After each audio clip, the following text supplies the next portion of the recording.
Picture the desert at night. The air cooling fast after the sun's retreat. And the faint rustle of wind across sand that has been here far longer than any human memory. Somewhere beneath your feet. Beneath the drifting dunes and the cracked limestone. The bones of a story are waiting. We have been told for generations that the pyramids of Giza rose around 500 years ago under the rule of kings whose names are still carved into temple walls. But what if that story is only the final act of a much older tale? What if these colossal shapes were already ancient when the first hieroglyph was scratched into stone? You might already be picturing stonecutters in white linen skirts. The sun blazing down. Oxen pulling sledges. But imagine something stranger. Imagine the same scene. Except the air is cooler. The Nile is wider. And the horizon is dotted not with sand, but with patches of grass and scattered trees. Somewhere far away, ice sheets the size of continents grind slowly toward the sea. It's not the Egypt you learned about in school. This is Egypt. Before pharaohs had names. In recent decades, a handful of geologists and historians have looked at the Giza Plateau and noticed things that don't quite fit the official narrative. The limestone enclosure around the Great Sphinx, for example, is weathered in a way that suggests it has endured centuries of heavy rainfall. Rainfall that hasn't been common in this part of the world for thousands of years.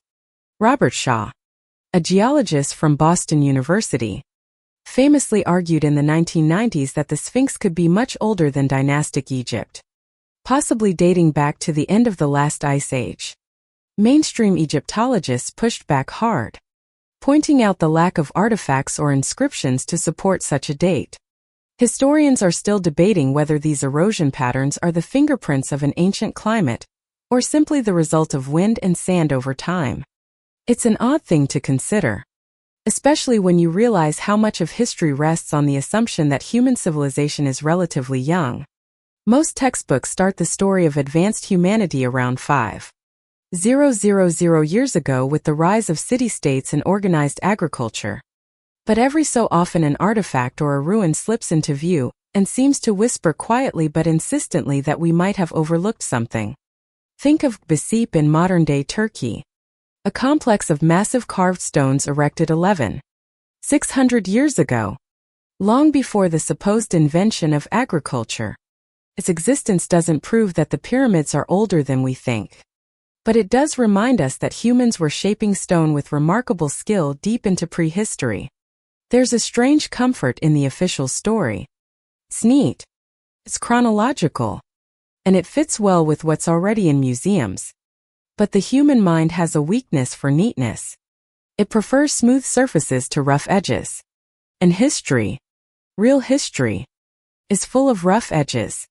If you stand at the base of the Great Pyramid and run your fingers over its weathered blocks, you're touching stone that was ancient even in the age of Homer. Those stones have been rained on, baked, shaken by earthquakes, and brushed by the hands of countless pilgrims, scholars, and letters.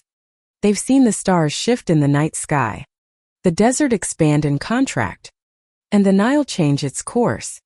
It's easy to imagine that the desert hides many things. Odd fact.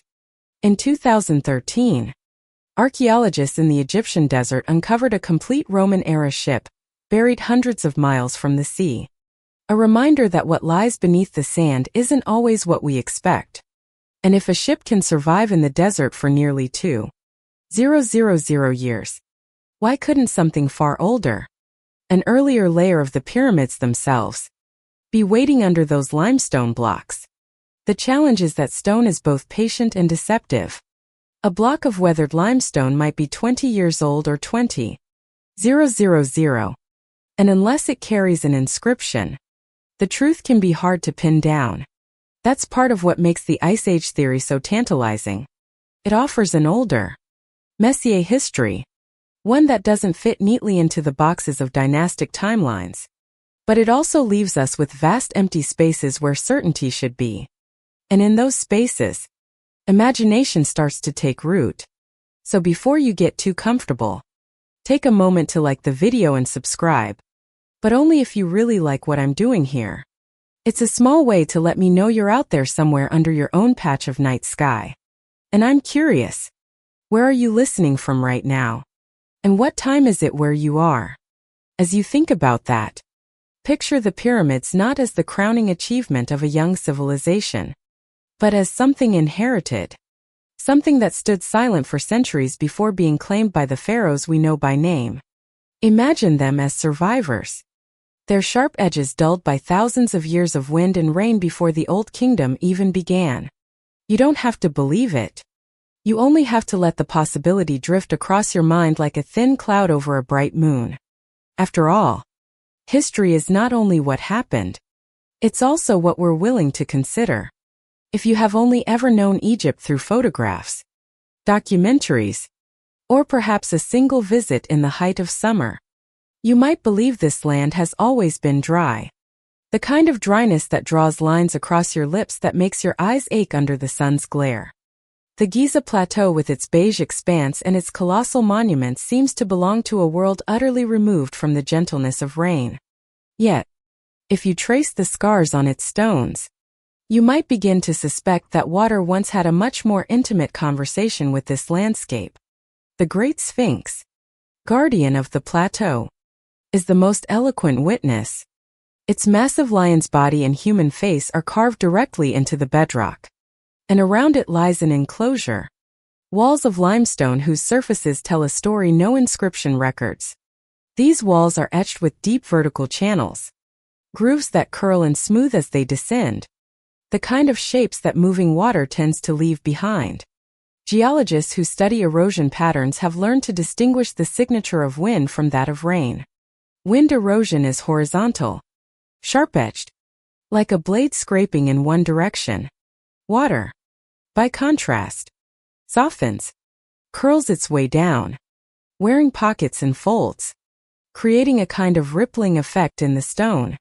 Robert Shaw, a Boston University geologist, first made international headlines in the 1990s by suggesting that these patterns could not have been made by mere centuries of wind and sand. In his view, they spoke of centuries of heavy rainfall. Rainfall of the kind that has not been common here for at least 7,000 years. Shash's conclusion was bold. If the Sphinx's enclosure showed signs of water erosion, then the monument must have been carved long before the time of Pharaoh Khafra, perhaps even before the end of the last ice age, when the Sahara was a land of grass and rivers. This idea met fierce resistance from Egyptologists whose timeline for the Sphinx was anchored in archaeological evidence from the Old Kingdom. The argument went like this. The Sphinx resembles the face of Khafra's statues. It sits next to his pyramid complex, and the surrounding temples use limestone blocks quarried from the very pit in which the Sphinx rests. Therefore, the most logical explanation is that Khafra ordered its construction around 2500 B.C. Any erosion, they said, could be the result of wind, sand, or even the occasional flood caused by rising groundwater in ancient times. Historians are still debating whether the weathering is a clue to a much earlier origin, or simply a byproduct of later natural forces. The truth is frustratingly slippery. Stone holds its age in ways that resist easy measurement. Dating it is not like dating a piece of wood or bone with radiocarbon techniques. Without an inscription saying carved in the year 10, the argument must rely on interpretation. Geology versus archaeology, climate science versus cultural context. To complicate matters further, the Sphinx is not the only structure with puzzling erosion. Nearby, blocks from the Valley Temple and the Sphinx Temple, massive limestone and granite constructions show similar weathering and in some cases erosion more severe than that on the Sphinx itself. Some have proposed that these temples too were originally built or at least begun in a wetter era, and only later incorporated into the grand design of the Old Kingdom. Understanding how such an era could exist here means stepping back into deep time. Imagine the end of the last ice age between 12,000 and 9,000 years ago. The polar ice caps and glaciers were melting rapidly, pouring fresh water into the oceans, altering global wind and rainfall patterns. In North Africa, This was the African humid period, a time when monsoon rains reached far north into the Sahara. Vast lakes formed where there is now only sand. The Nile swelled with seasonal floods far greater than anything in recorded history. And the surrounding land bloomed. If a monument had been cut into limestone during this era, it would have endured years, perhaps centuries, of seasonal soaking. This paints a very different picture from the Egypt. You know, picture yourself standing before the Sphinx.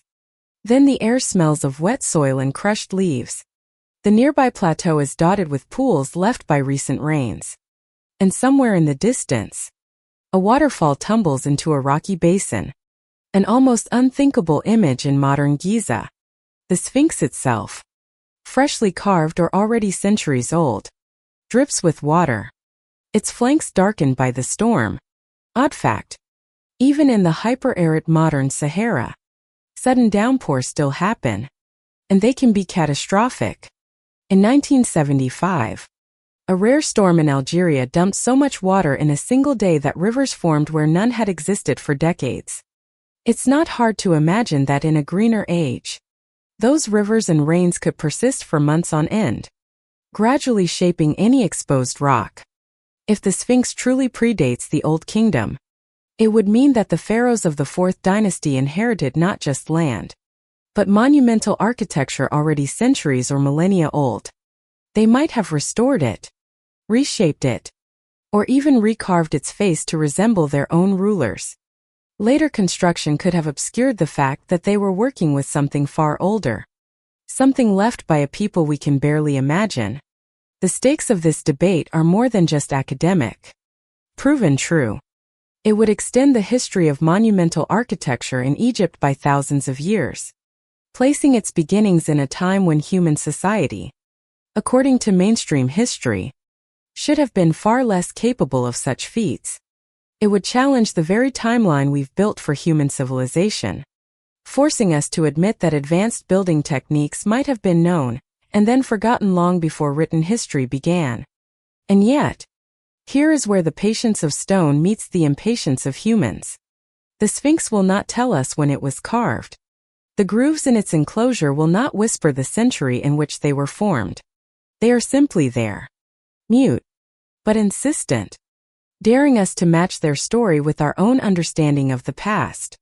As the desert wind brushes over the plateau, carrying with it the dry scent of dust, it's almost possible to hear the echoes of that long goodbye.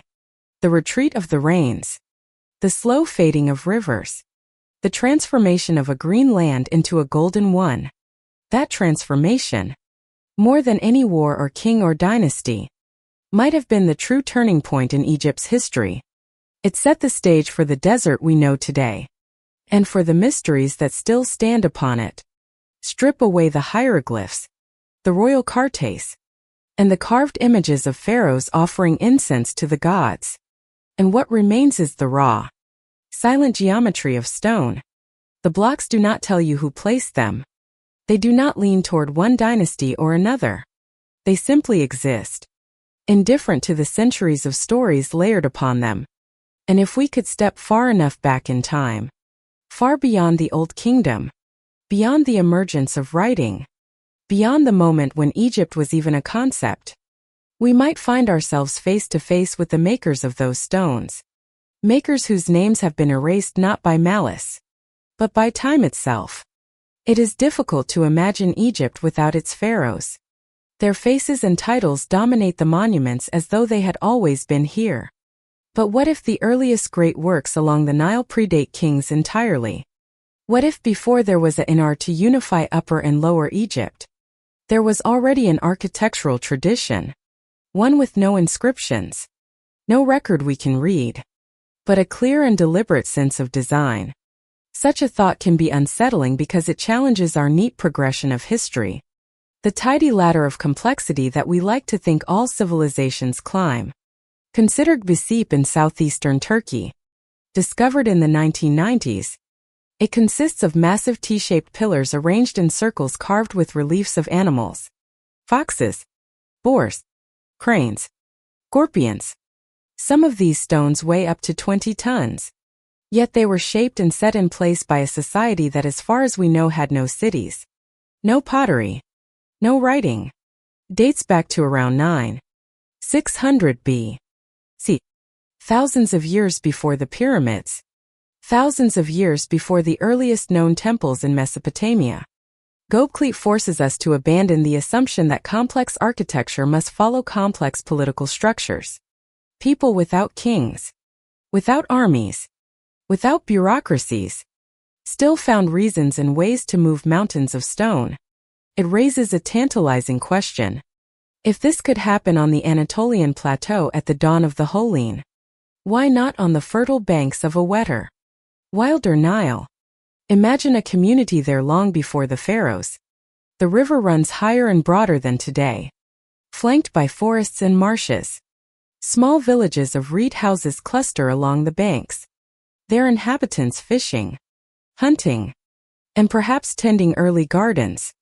Knowledge travels with traders and wanderers, passed not through parchment, but through memory and repetition. Over time, a shared ambition takes root, to create something that will outlast them all. It would not have been a tomb, not in the sense the Old Kingdom pyramids were. Without written language, they had no way to leave behind the name of a king or the details of his reign. Perhaps it was a ceremonial platform, a star marker, a place where the community gathered to speak with their gods or honor their dead. We do not know and perhaps never will. But they would have understood stone's stubbornness, how it resists the decay that claims wood and clay. If you want your voice to carry forward into ages you cannot imagine, you speak in stone. Odd fact: the world's oldest known musical instrument is a flute made from the wing bone of a vulture found in a cave in Germany. It is over 40,000 years old and it still plays. Human beings have always tried to make beauty last, whether in sound, pigment, or stone. The impulse to build something enduring is as old as the impulse to sing. If these early Nile builders left no inscriptions, what traces would survive? The stones themselves, worn but still standing, could be incorporated into later works. A future people, one with kings, scribes, and armies, might find these great shapes already waiting and decide to claim them, to add their own flourishes, to wrap them in the iconography of their own age.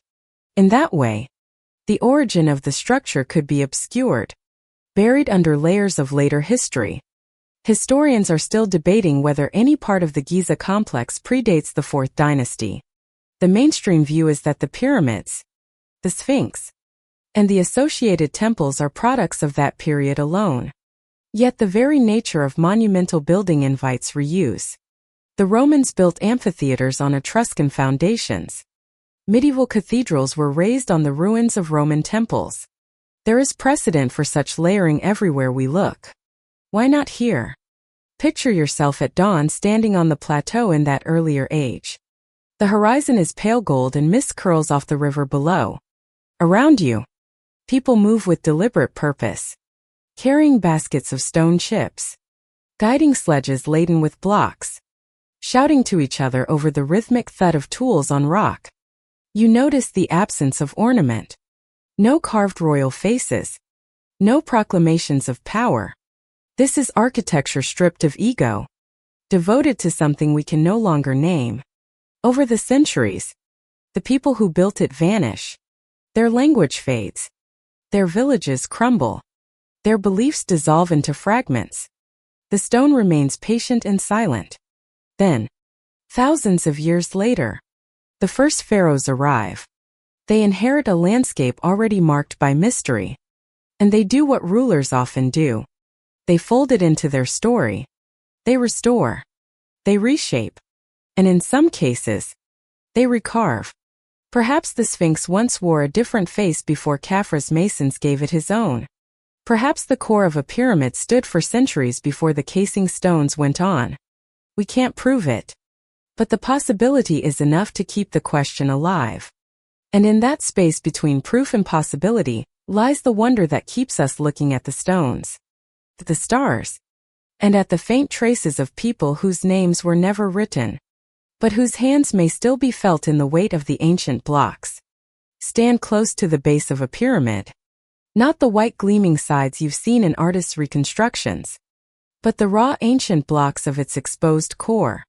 The sun catches on their edges, revealing a mottled surface of pale cream and rusty brown.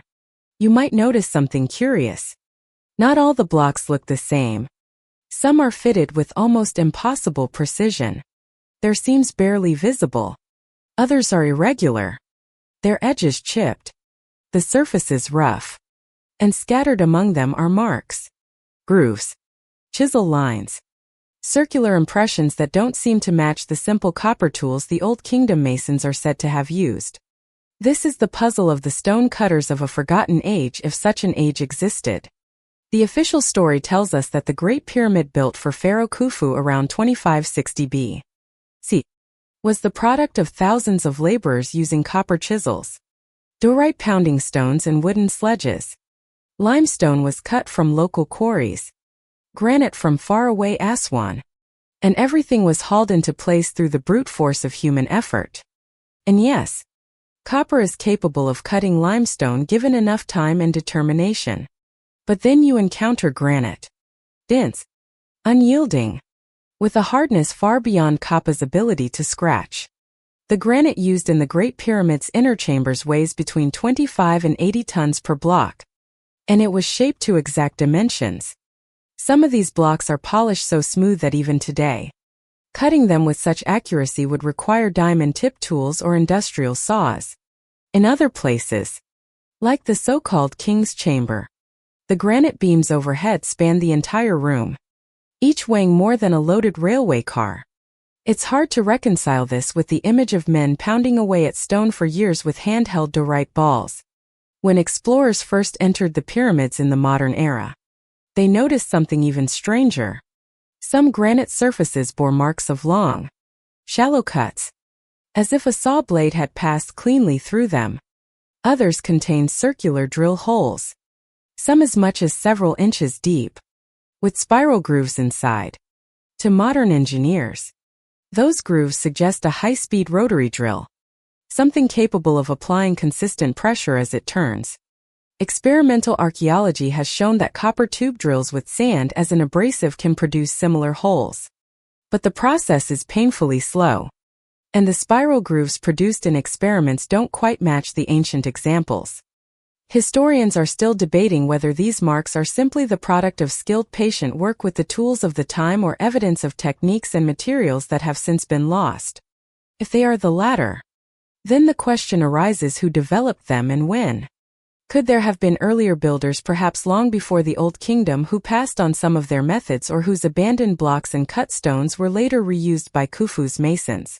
Odd fact: in 1837, Colonel Howard Vyse, an English soldier and antiquarian, discovered red-painted quarry marks in hidden chambers above the King's Chamber. These marks contain the name of Khufu, and they were taken as final proof that the pyramid belonged to him. Yet, Vyse's methods have been questioned for decades, with some even suggesting the possibility of a 19th-century forgery. Whether genuine or not, the marks tell us one thing. The assignment of ownership in archaeology often rests on fragile evidence, and our confidence in dating a monument can hinge on a single painted car too. The possibility of stone reuse complicates the picture. Across Egypt, archaeologists have found instances of later rulers dismantling older structures to build new ones, sometimes erasing the original inscriptions, sometimes leaving them visible as faint ghosts under fresh carvings. If this happened on the Giza Plateau, then some of the blocks we now associate with the 4th dynasty could be far older. And unlike an inscription, stone offers no clue about when it was first cut. The sheer logistics of working with such massive blocks suggest a mastery of quarrying and transport that even the Old Kingdom's sophisticated bureaucracy would have struggled to match. In Aswan, unfinished obelisks and half-cut granite blocks still lie in their quarries, bearing the marks of their makers. Some show fractures where the stone split unexpectedly. Others are perfectly shaped but never moved. The unfinished obelisk, over 1,000 tons in weight, was abandoned after cracks appeared during cutting. The fact that workers were even attempting to carve something that large hints at either astonishing ambition or a long tradition of moving megaliths that they inherited from earlier generations. Imagine the scene in that possible earlier age. The tools might not look like anything we recognize today. Perhaps they were still made of stone, but used in ways we no longer understand. Perhaps they had discovered ways to soften certain rocks chemically, making cutting easier. A theory occasionally floated in fringe archaeology, though never proven. Or perhaps they had mechanical devices, simple but effective, that multiplied human strength without the complexity of modern engines. Whatever they used, the results were enduring. Blocks so precisely shaped that 4,000 years of weather and earthquakes have failed to break their joins. It's worth remembering that advanced technology doesn't have to mean something out of a science fiction film. The ancient world often solved problems with clever low-tech innovations that we overlook because they seem too simple. The Roman concrete formula lost for centuries produced structures that still stand today, while many modern equivalents crumble within decades. Polynesian navigators could cross thousands of miles of open ocean without a compass, using only the stars, waves, and the flight of birds. The stone cutters of Giza, whether Old Kingdom Egyptians or someone earlier, may have had their own suite of lost techniques developed slowly, handed down through generations, and then forgotten. Odd fact: in some parts of Egypt, particularly around old quarry sites, ancient tool marks remain on rock faces that were abandoned mid-cut. Some of these marks suggest a scooping method where large chunks of stone were carved out in a continuous curve, something that's hard to replicate with pounding stones alone. Walking among the pyramids today, you can still see the evidence of human hands in every surface. The precision varies from block to block, hinting that some may indeed have come from different periods or been made by different teams with different skills.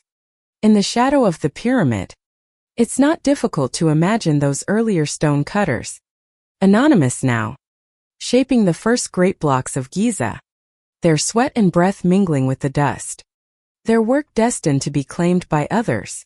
And so the puzzle remains. Are these marks, these blocks, these improbable feats of shaping and moving stone purely the work of Old Kingdom Egyptians? Or are they the legacy of a much older chapter in Egypt's story? The stone is silent, but it holds the possibility in every chisel line, every drill hole, every impossible fit. And if you place your hand on its surface, feeling the warmth fade into coolness as the sun sets, you might sense, not answers, but the echo of the hands that came before. If you could peel back the layers of time and stand here on the Giza Plateau 20,000 years ago, the air would feel different on your skin. The sun would still be warm during the day, but the nights would be sharper, colder. You might glance north and see a sky heavy with clouds, a rarity in modern Egypt. And if you could step beyond this narrow valley, you'd find a planet caught in the grip of the last ice age.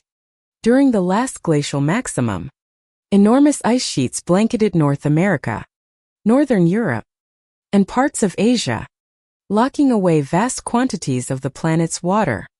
Sea levels were over 100 m lower than they are today. The outlines of continents were different. Islands, now separated by wide channels, were once connected by broad plains.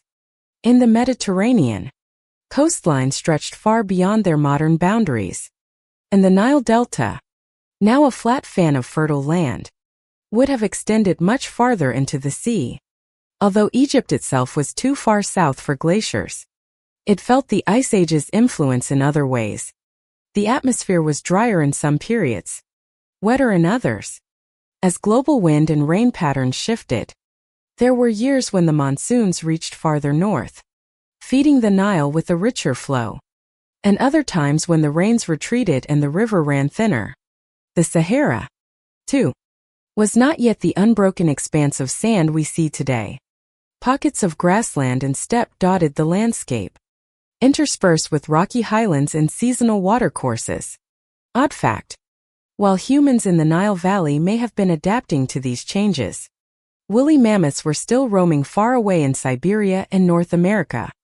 In fact, some mammoths survived on Wrangler Island in the Arctic Ocean until about 4,000 years ago, meaning there were still mammoths on Earth at the same time the Great Pyramid was supposedly being built. The overlap of such vastly different worlds is one of history's quiet wonders. If an advanced culture existed in the Nile Valley during the Ice Age, they would have faced a landscape in constant flux. The river might have shifted its course more often than in later times. Its floodplains could have been more expansive in wet years, retreating in dry ones. The people living here would have needed to adapt constantly, moving their settlements, changing their hunting and farming practices, perhaps learning to navigate waterways that no longer exist today. Now, imagine that during one of the more stable climatic windows, when the rains were dependable and the Nile's flow steady, this culture decided to build something enduring. They might not have thought of it in the same way the pharaohs did. Instead of a tomb for a single ruler, perhaps it was a communal monument, a place for ceremonies tied to the cycles of nature, the stars, or the river. They might have chosen the Giza Plateau, not just for its elevation, which kept it safe from floods, but for its position relative to celestial markers. When the climate shifted again, the consequences would have been devastating. Around 12,900 years ago, the world plunged into the Younger Dust, a sudden return to near glacial conditions that lasted over 1,000 years. Temperatures dropped rapidly, rainfall patterns changed abruptly, and many large animal species went extinct. In North America, the megafauna vanished. In the Nile Valley, plant and animal communities would have been transformed. If a civilization had thrived here before this event, they might have been scattered or even erased by the changing environment. Historians are still debating whether human societies of that era were capable of building on the scale of the pyramids. Mainstream archaeology says no, pointing out that agriculture, metallurgy, and large-scale social organization are not evident in the archaeological record before about 6,000 BC in Egypt. Yet there are anomalies. Structures like Baklit prove that large organized labor forces could exist among non-agricultural peoples. Stone circles in Napa deep in the Egyptian desert are aligned to the stars and date back as far as 7,000 years ago, hinting at an astronomical awareness older than the pyramids themselves. Odd fact: if you could have stood at the Giza Plateau in the late Pleistocene, you might have looked west across the Sahara and seen distant mountains capped with seasonal snow. It's not an image we associate with Africa, but in colder times, snow in the highlands of the Maghreb was more common. If monumental structures existed here before the end of the Ice Age, the melting of the great ice sheets and the accompanying rise in sea levels could have hidden much of their supporting evidence. The Nile Delta, in particular, would have been inundated as the seas rose, potentially burying entire settlements and smaller monuments beneath the waters of the Mediterranean. The Giza Plateau, safely inland and elevated, might have been one of the few places where the largest constructions could survive unscathed. Picture those earlier builders watching the slow transformation of their world. Perhaps they saw the Nile's floodplain shrink, the green retreating toward the riverbanks. Perhaps they noticed the air growing warmer year by year, the storms changing in character, the migratory birds arriving at different times, and perhaps they told their children to remember not just the changes they were living through, but the structures they had built. Maybe they believed that one day someone would stand here again and understand. By the time the Old Kingdom emerged, the Ice Age was long over. The pharaohs inherited a Nile that was calmer, more predictable. But if the Giza Plateau already held monumental stonework by then, it would have been an irresistible prize, ready to be claimed, reshaped, and folded into the narrative of divine kingship. That possibility changes the way we see the pyramids. They might not just be symbols of the Old Kingdom's power, but survivors from a time when the planet itself looked and felt very different. A time when ice and thaw dictated the shape of continents and human cultures rose and fell in step with the great climatic pulse of the earth. And so when you stand at Giza today and feel the dry wind on your face, you might also feel faintly the ghost of that ancient chill. The air carries no ice crystals now, but the stones remember. Before the age of kings, before cities rose from the mud brick, before the first hieroglyph was carved into stone, there were stories. Stories passed from mouth to mouth, over campfires, on river banks, and in the quiet hours before dawn. Among the oldest of these stories, in nearly every culture that survived into recorded history, is a tale about water. Not the gentle seasonal floods that farmers love, but an overwhelming unending surge. A flood that swallows the world. In the ancient Near East, the Sumerians told of Zusra, a righteous man warned by a god to build a boat before a deluge came to erase all life. Later, in the Epic of Gilgamesh, the character Utnapishtim recounts a similar rescue, surviving with his family and animals to repopulate the land. In the Hebrew tradition, Noah receives instructions to construct an ark, weathering 40 days of rain while the waters rise above the mountains. The Greeks had their own version in Deucalion and Pyrrha, who survived a flood sent by Zeus by retreating to a small wooden chest and washing ashore on Mount Parnassus. Egypt's own flood myths are quieter, more folded into creation itself. In the Helipolitan tradition, the god Adam emerges from the primordial waters of Nun, creating the first mound of earth. From there, he brings forth the first gods, the sky, the air, and eventually the world. Though the Egyptian myth is more cosmic and symbolic, some scholars have wondered if its imagery, the land rising from endless water, might be a distant echo of an actual inundation remembered dimly across generations. Such memories could have roots in real events. Around 12,000 years ago, the world was emerging from the last ice age. Vast glaciers melted, releasing torrents of water into the oceans. Global sea levels rose more than 100 m, drowning coastlines and reshaping continents. One particularly dramatic event known as Meltwater Pulse 1a raised sea levels several meters in less than a century. Imagine being a coastal or riverine people then. Each year, the water creeping farther inland. Villages lost. Farmland submerged. If the Nile Delta was already populated in some form, entire settlements could have been erased beneath the rising Mediterranean. Odd fact. Deep beneath the waves of the Black Sea, archaeologists have found traces of ancient shorelines and freshwater mollusks buried under layers of saltwater species. This suggests that around 7,500 years ago, the Mediterranean may have broken through the Bozrah and flooded what was then a large freshwater lake. To the people living there, it would have seemed as though the sea itself had risen overnight. Some even argue this event could have inspired later flood myths. Historians are still debating whether oral traditions can accurately preserve memories of such ancient catastrophes. Linguistic and anthropological studies suggest they can. In Australia, Aboriginal stories describe ancient coastlines and islands that were submerged more than 7,000 years ago. Details that match geological reconstructions. If this is possible there, why not along the Nile? Perhaps the priests of Egypt's earliest temples recited verses about a great flood, not as metaphor, but as history. History that had already slipped so far into the past that it took on the tone of myth. If the pyramids or their earliest foundations predate the Ice Age's end, then their builders might have lived through such a flood. Picture it.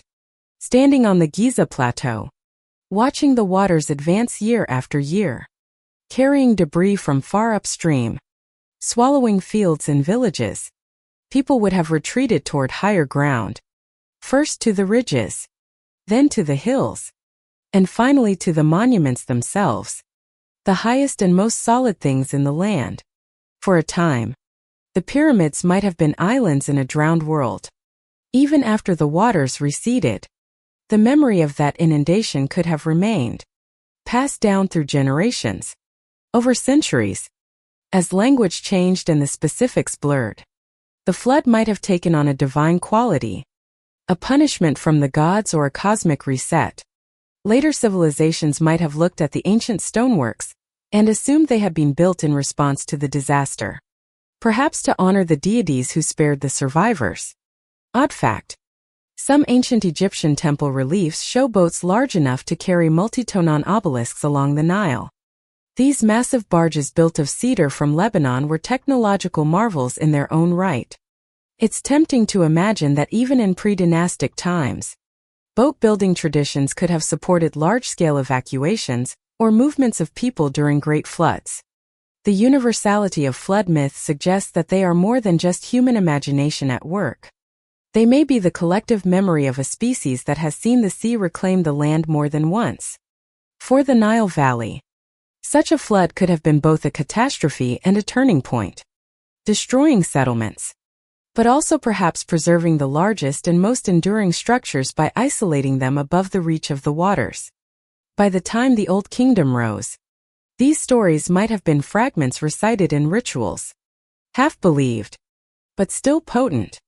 The pharaohs could have seen themselves as the inheritors of that survival, the rulers of a land reborn from the flood. Whether they knew the true age of the monuments they claimed is uncertain, but the stones would have stood through it all, watching the waters come and go, holding in their silent mass the memory of a world that drowned. Close your eyes and imagine the Sahara, not as the endless heat-shimmering expanse of gold and beige we know today, but as a landscape alive with green. Rivers snake across wide floodplains, their banks shaded by acacia trees.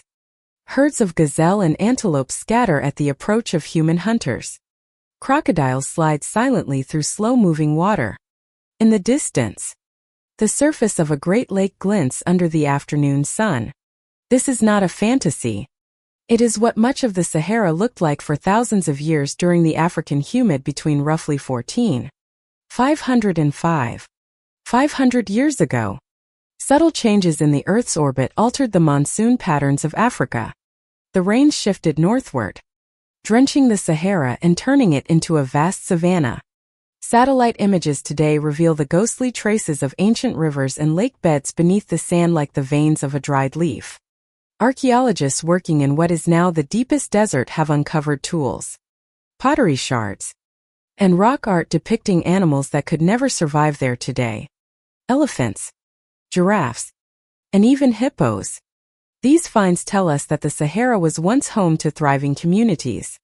Odd fact: some of the rock art shows boats, long, sleek vessels with high prows carved into cliff faces hundreds of miles from any present-day coastline.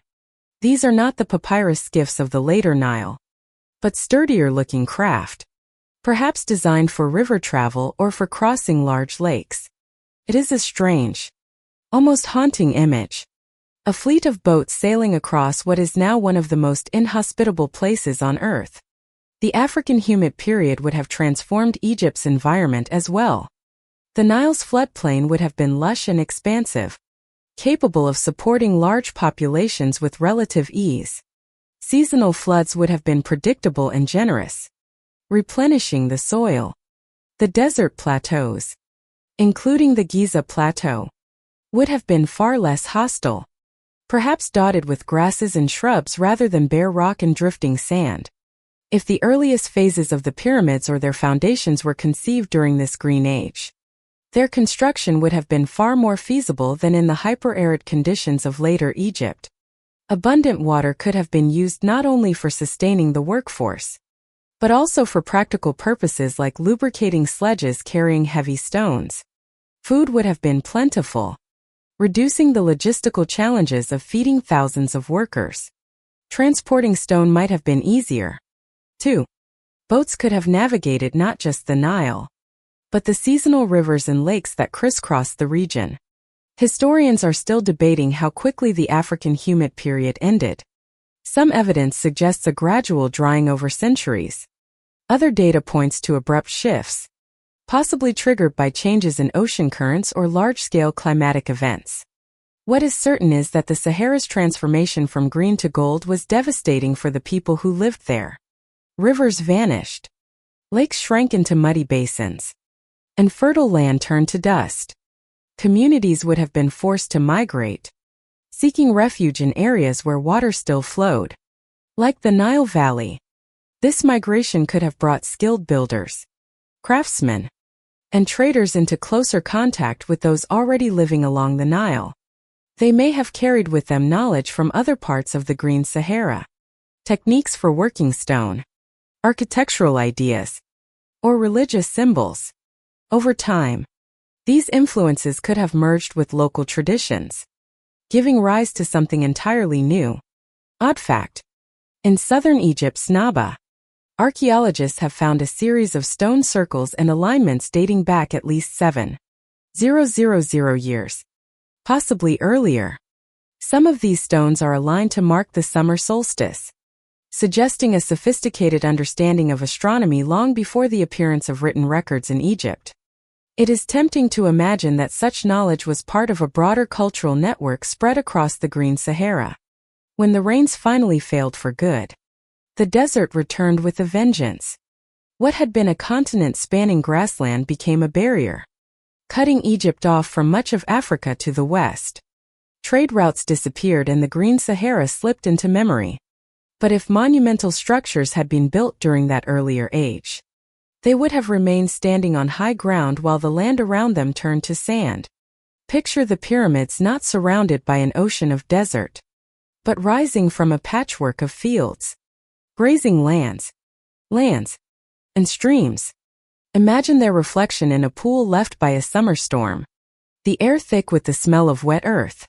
This was the world of the Green Sahara. A world that could have nurtured large-scale building projects long before the Old Kingdom pharaohs took the throne. As the centuries passed and the land dried, those monuments would have taken on a different meaning. To later peoples, they might have seemed the work of gods built in an age when the world was more generous.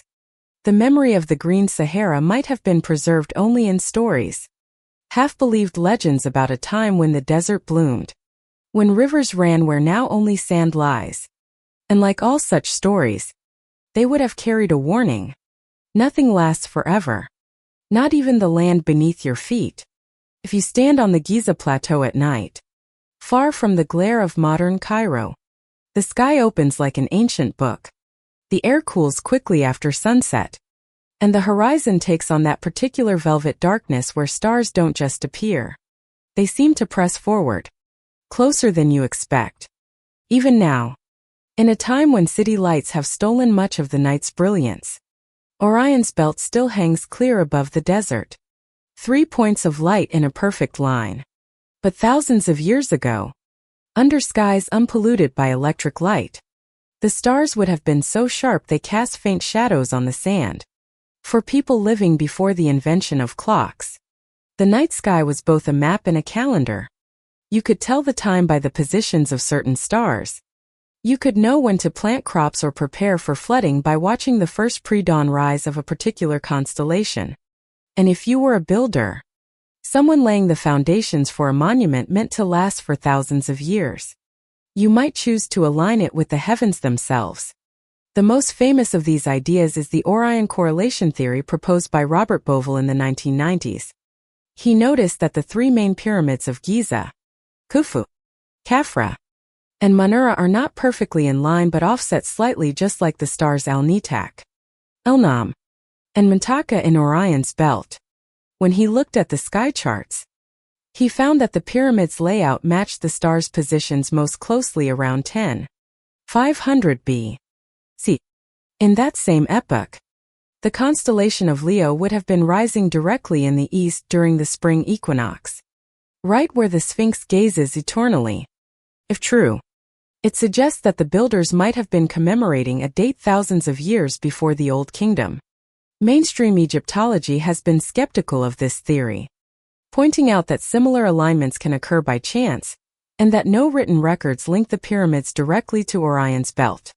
Yet, even without the Orion theory, the precision of the pyramid's alignment to true north is astonishing. The Great Pyramid sides are aligned within a fraction of a degree, a feat that would be challenging even with modern surveying equipment. Historians are still debating how the ancient Egyptians achieved this. One plausible method involves watching the simultaneous transit of two circumpolar stars, using their crossing point as a fixed reference for true north. But here's the catch. Because of a slow wobble in the Earth's axis known as precession, those star pairs line up perfectly only at certain times in history. Measurements suggest that the stars best suited for this method would have been aligned several centuries earlier than the accepted construction date of the Great Pyramid. Odd fact. The ancient Egyptians divided the night sky into 36 groups of stars called decans, each rising at a specific time of the year and serving as a kind of stellar clock. Priests could tell the hour during the night simply by looking at which decan had risen above the horizon. This star clock system was so precise it could measure time to within 20 minutes over 1,000 years before mechanical clocks appeared. If a pre-dynastic or even pre-Ice Age culture worked on the Giza Plateau, their relationship to the stars might have been even deeper. Without written language, astronomy might have been a living oral tradition passed from teacher to student. Aligning massive stone structures with celestial markers could serve both as a sacred act and as a practical tool. Anchoring seasonal calendars, navigation methods, and religious ceremonies to fixed points in the sky. Precession changes the backdrop of the heavens so slowly that a single human lifetime cannot detect it. But over centuries, the shifts become noticeable. Imagine a tradition in which every generation recorded the position of Orion's belt during a specific festival. After many generations, the elders might notice that the stars no longer rose in exactly the same spot. To fix that moment forever, to make sure future generations remembered where the stars once stood, you might decide to record it in stone. The Orion alignment is not the only stellar link proposed for Giza. Some researchers have pointed to the shafts in the Great Pyramid, which appear to be aimed at specific stars. Around 2500 B.C., these would have pointed toward Orion's belt and the star Thuban in the constellation Draco than the pole star. But if those shafts were aimed in an earlier era, they could have targeted entirely different stars reflecting a different celestial priority and perhaps a different culture. Odd fact. Many ancient cultures linked Orion with a great hunter or warrior. In Egypt, Orion was associated with Osiris, the god of the afterlife and rebirth. Aligning a monument with Orion might therefore have been more than just a technical achievement. It could have been a symbolic connection between the pharaoh and the divine cycle of death and renewal. If the alignment dates to 500 B.C., as Bovell suggested, the intended symbolism might be even older. Perhaps rooted in myths from a time before the Sahara turned to sand standing on the plateau under a clear night sky. You can almost feel the weight of that continuity. The idea that across thousands of years, different peoples stood in the same place, looked up at the same stars, and found meaning there. Whether they were pharaohs, priests, or anonymous stargazers from a forgotten age, the builders of Giza seem to have worked with a cosmic awareness that we are only beginning to rediscover. The stars move slowly, but the stones move even more slowly. Together, they form a dialogue between earth and sky, written in a language we're still learning to read. And if the Giza monuments truly preserve alignments from an older sky, they are not just buildings. They are time capsules carrying a message from a world whose constellations have shifted, but whose ambition still glitters above us. If you run your hand over the blocks of the Great Pyramid, you are touching limestone, stone that once lay on the floor of a shallow sea millions of years before humans appeared. The Giza Plateau itself is part of a vast geological formation laid down in the Iowine epoch, when much of northern Egypt was submerged beneath warm tropical waters. That ancient sea teemed with life, coral reefs, mollusks, fish, and the occasional large marine predator. When the sea receded and the land rose, the sediments hardened into limestone, trapping within them a memory of that ocean world. It's easy to forget when looking at a pyramid that its building blocks are fossils in disguise. Tiny shells and the skeletons of microscopic sea creatures are embedded throughout the stone. If you examine certain blocks closely, especially those taken from deeper layers of the plateau. You can still see the outlines of these fossils, coiled shells, fragments of coral, and even the impressions of ancient sea plants. In some places, the fossils are so dense that the rock looks almost like a solidified shell. Odd fact: one of the earliest scientific studies of the Giza stones was not by an Egyptologist, but by a geologist. In the 19th century, travelers noted the presence of fossilized seashells in the pyramid blocks, a discovery that led to early speculation about the ancient environment of the Nile Valley. These observations have since been confirmed repeatedly. The stones of Giza are quite literally the hardened remains of an ancient seabed. For most of the Old Kingdom, this was simply the material at hand, quarried locally and shaped into blocks. But some researchers have noted differences in the composition of certain stones, suggesting that not all of them came from the same quarry. Few blocks, particularly in the pyramid's core, contain marine sediments and fossils not found in the immediate Giza formation. Could this mean that some of the stone was brought from elsewhere? So, where and why? Historians are still debating the implications. The conventional view is that all the main limestone came from the Giza plateau itself, with harder granite imported from Aswan. But if some of the limestone blocks show different fossil assemblages, it could indicate that older pre-quarried stones from other sites were reused. A possibility that opens the door to the idea that the pyramids incorporated material from earlier, perhaps even much older structures. The C's mark on the stones is not only visible in fossils. Marine sediments leave chemical traces. The composition of certain minerals, the presence of specific isotopes, and the patterns of weathering all hint at their aquatic origins.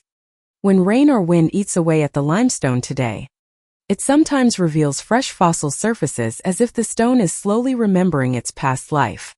Imagine this for a moment.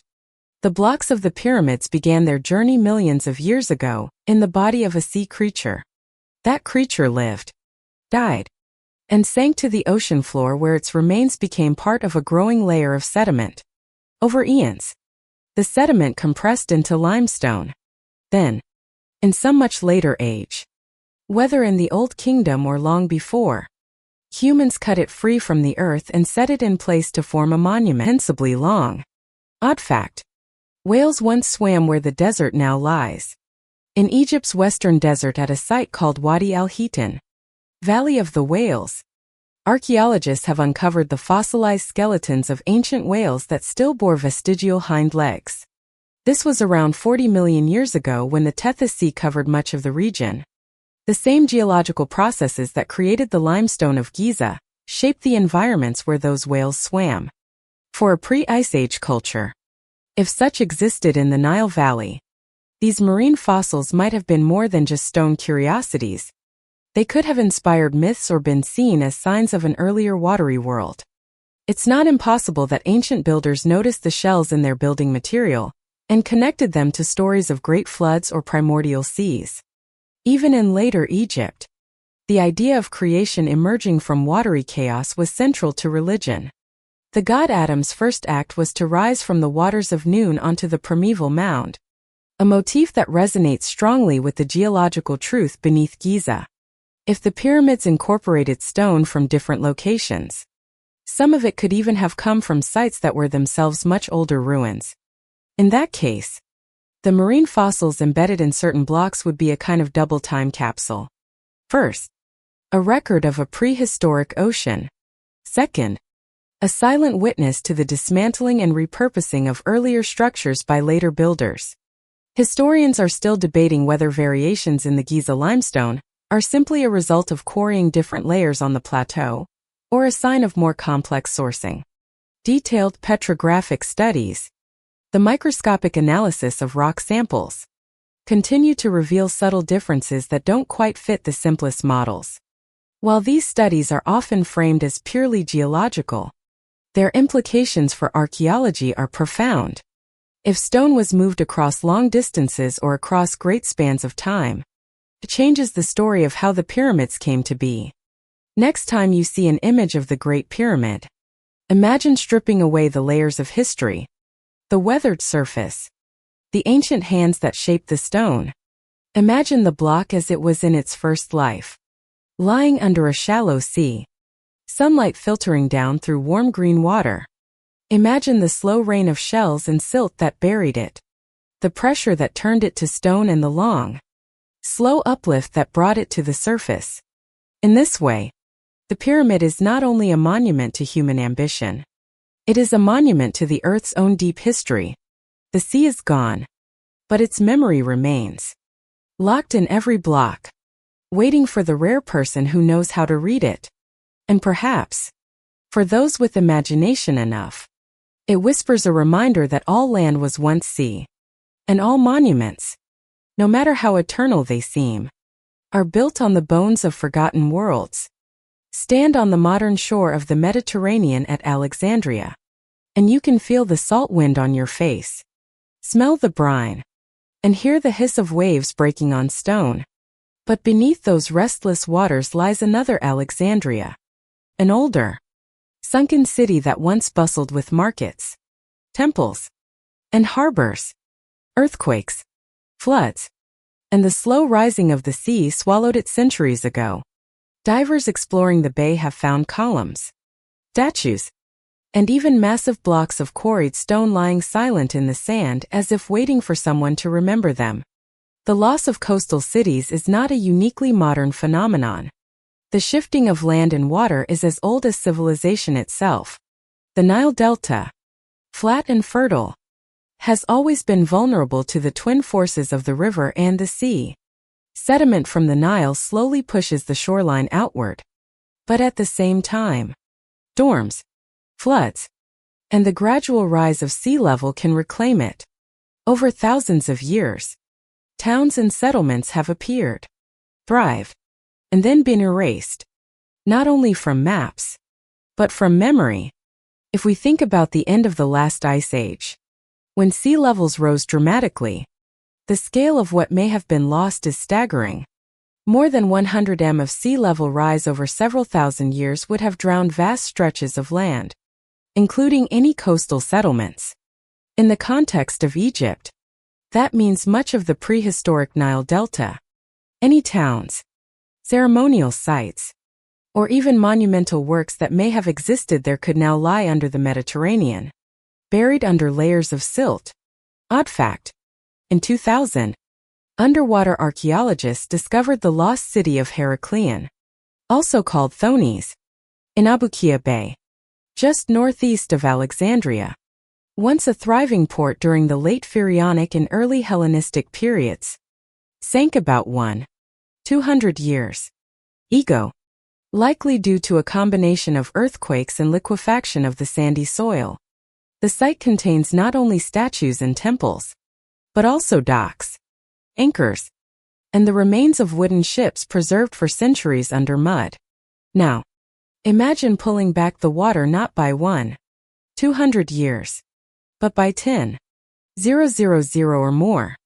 The shoreline of Egypt would have been far to the north of its present position. The delta would have been larger with branching channels feeding into wide lagoons and marshes. These would have been perfect places for settlement. Abundant fish, fertile soil, and easy access to river and sea trade routes. If an early advanced culture existed along the Nile, this is where they might have concentrated their efforts. And when the seas rose, those efforts would have been erased. Historians are still debating whether we should expect to find prehistoric monumental architecture underwater. Some argue that if such structures existed, they would have been dismantled by later peoples or destroyed by the forces of erosion and the pounding of waves. Others point out that stone structures can survive remarkably well under the right conditions, especially if they are quickly buried by sediment, as many shipwrecks and ancient harbors have been. In the Mediterranean and beyond, examples abound. Off the coast of Japan's Yonane Island, strange stepped formations have sparked debate over whether they are natural or man-made. Near India's Gulf of Cat, sonar surveys have revealed large geometric patterns on the seabed, possibly the remains of ancient structures. And in the Bahamas, The so-called Bimini Road has led some to speculate about sunken prehistoric sites. Whether any of these are truly man-made remains unresolved, but they illustrate how much of our early history could be hidden beneath the waves. Odd fact: sonar mapping of the Nile Delta's underwater shelf has shown buried river channels that no longer exist on land. These submerged rivers may have once been the main branches of the Nile, guiding early settlement patterns. If we could dive along these channels, we might find the remains of villages or even larger constructions sealed away from view for thousands of years. If the pyramid's earliest phases predate the end of the Ice Age, their builders could have been part of a larger coastal civilization, one that also built in more vulnerable lowland areas. The great structures at Giza, elevated on a plateau, would have been spared the rising sea, while their sister sites near the coast were lost. In that case, the pyramids might be not only monuments, but survivors, markers left by a culture whose true extent lies drowned and hidden. Standing on the shore today, looking out over the Mediterranean, it's easy to imagine that line of ancient cities stretching into the distance, now erased by the tide. Imagine harbors lined with stone quays, markets filled with the scent of fish and grain, priests offering prayers in temples, whose columns now lie scattered on the seabed. Imagine that somewhere out there, beneath the green water, lies the missing chapter of Egypt's story, a chapter that could explain why the builders of Giza seemed to arrive already knowing how to work in stone on a colossal scale. The ghosts of coastal cities still whisper in the waves. You can't hear the words, but you can feel their weight, especially when you remember that the sea is always hungry and the shore is never still. We like to imagine history as a neat chronological scroll, each year inked carefully in place, each event written down as it happened. In reality, it's more like a half-burned library with whole shelves missing and others warped by smoke. The written record is patchy at best, and for most of human existence, simply didn't exist at all. The story of Egypt, as told in textbooks, begins around 3100 B.C. when Nama, sometimes called Menes, unified Upper and Lower Egypt. Writing in the form of hieroglyphs appears fully developed not long after. To the casual reader, it might seem as if writing was invented almost overnight, coinciding with the birth of the Pharaonic state. But that's the first trap of written history. It makes the arrival of writing look like the arrival of civilization itself, when in fact, it's just the moment a culture becomes visible to us. Odd fact: the earliest preserved shopping list in human history comes not from Egypt, but from Mesopotamia, written on a clay tablet around 3500 B.C. It's a record of deliveries, probably for a temple, listing quantities of beer, bread, and livestock. This mundane inventory survives while entire oral epics and generations of unwritten history have vanished. Such is the bias of the archaeological record. It preserves the durable and the bureaucratic while letting the intangible slip away. If the earliest builders at Giza were preiterate, they would have left no written record of their work. Their tools, clothing, and wooden structures would have decayed. Their language would have died without leaving even a carved sign behind. The Old Kingdom pharaohs inheriting the site could then imprint their own names and stories on the monuments, forever binding them in the eyes of later generations to the dynasties we know. Historians are still debating how long it takes for a writing system to emerge in a complex society. In Egypt, the earliest hieroglyphs appear suddenly and with great sophistication, suggesting a long period of development that is invisible in the archaeological record. It's as if a novel appeared fully formed without any earlier drafts or notes. The same phenomenon is seen in Sumer, where cuneiform emerges in a state so advanced that it must have had precursors we have not yet found. Without writing, a culture must rely on oral tradition to carry its history forward. Oral traditions can be astonishingly resilient. Some Aboriginal stories in Australia appear to describe events from over 7,000 years ago, but they are also vulnerable to distortion. Details blur.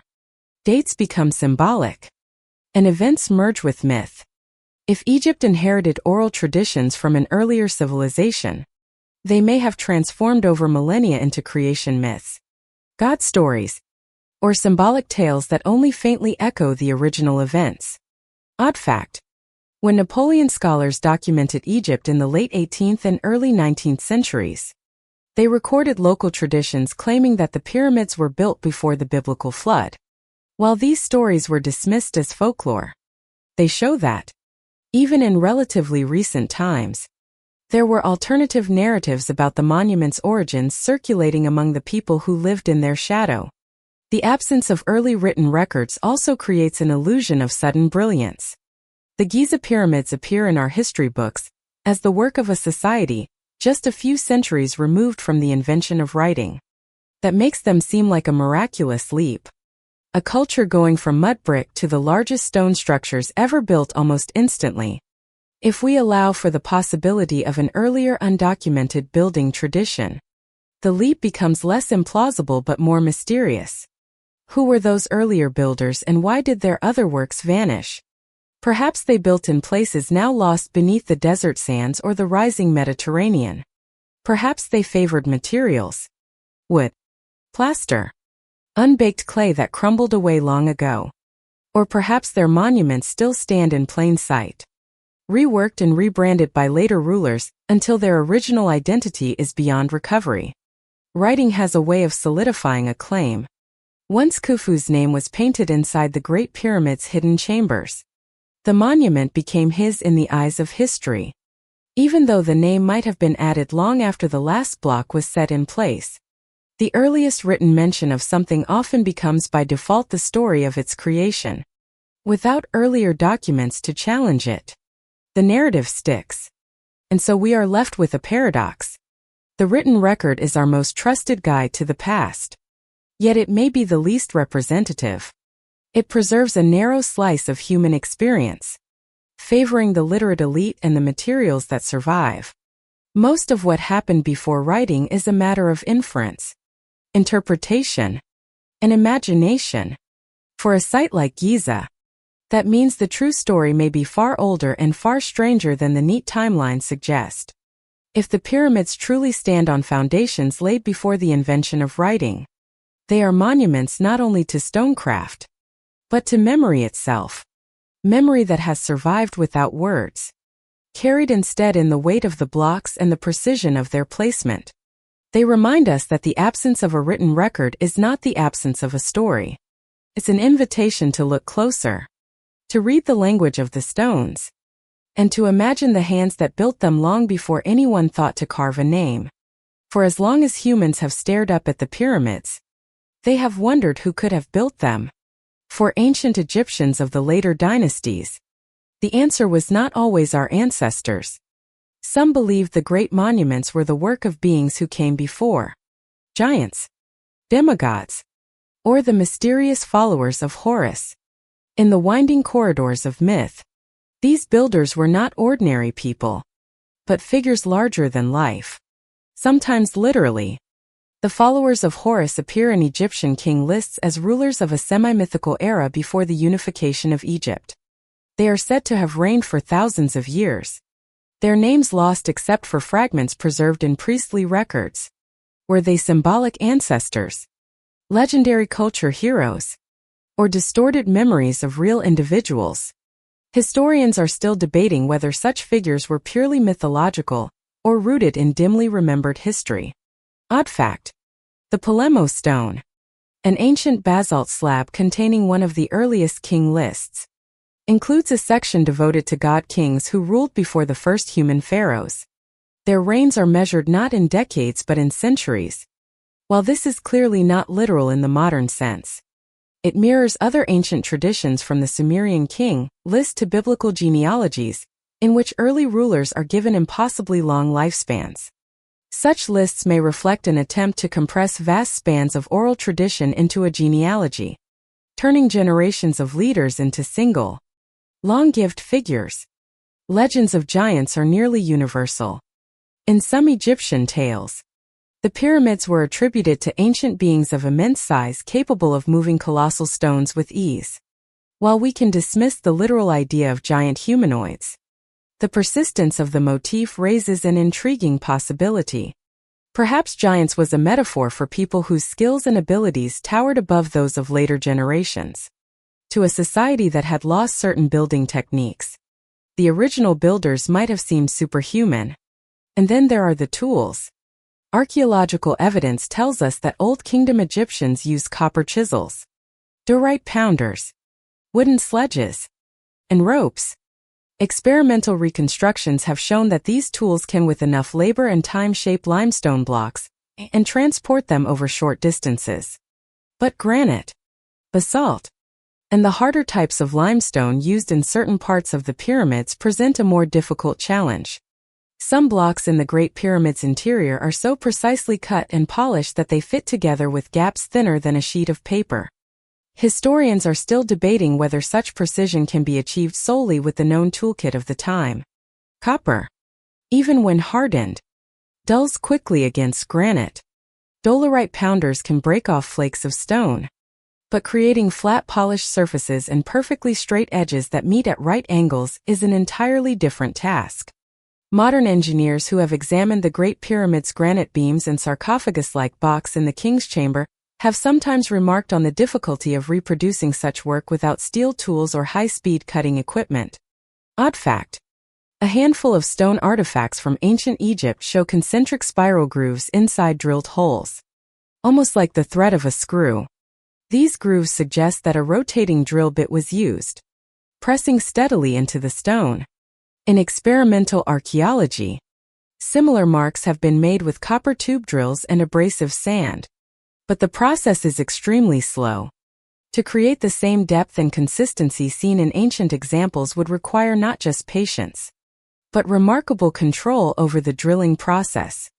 Some fringe theories suggest the use of lost technologies, perhaps harder metals that have not survived in the archaeological record, or even chemical methods for softening stone.